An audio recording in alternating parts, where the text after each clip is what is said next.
And so when you are in the presence of this God, and notice it's a mediated presence. No one in the Old Testament, no one in the New Testament, except for Jesus the Son, has ever seen the face of God, because you cannot see the face of God and live.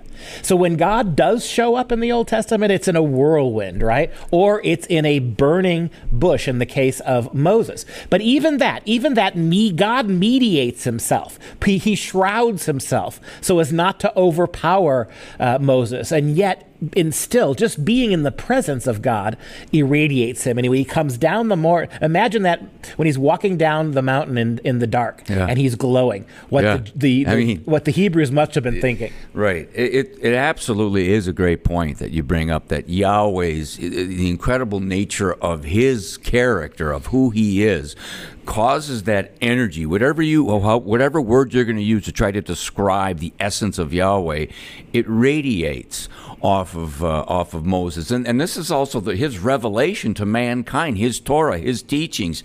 It is the Yahweh breathed words that have come to us to know how to live down here on the earth. But one of the points I wanted to bring up is that Michelangelo, being the devout Catholic that he was, reading the Bible with the Latin Vulgate, when he created his statue of Moses, what did he put on the top of his head? Horns. Yeah, horns. And one of the points when I'm teaching on the scriptures and the Judeo-Christian worldview is I always talk about the importance for us to get as close to the original meaning of the words in their historical, theological context. And unfortunately, because of Jerome's mistake, the Hebrew word, it can have the idea of when the sun rises and there's kind of a horn reflection of the sun reflecting on the horizon of the earth, but he picked an older Paleo-Hebrew term, or meaning of the word, versus the idea of radiance, or like the Shekinah glory of God coming off of his face. Thus, you have the statue with the horns. So, and the word I would use for the presence of God was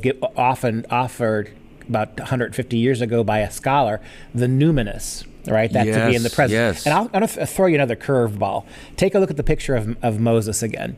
In the Renaissance, in the 15th century, a man with horns on his head was considered to be a cuckold.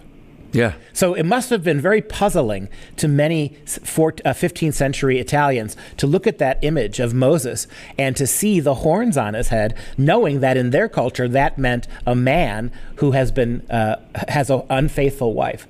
Yeah. And it's interesting when you think about it. And when you think of the Torah and the teachings of God and the holiness of God, plus, unfortunately, it was used by a bunch of Jew-hating anti-Semites as a tool to say, see, the devil, the Jews are devils of the earth, this type of thing. By the way, if we could show the Charlton Heston picture of Moses from the Ten Commandments come out in 1956, they actually used that Michelangelo statue as that's how they did Charlton Heston to become Moses in Ten Commandments. Without the horns. Without the horn.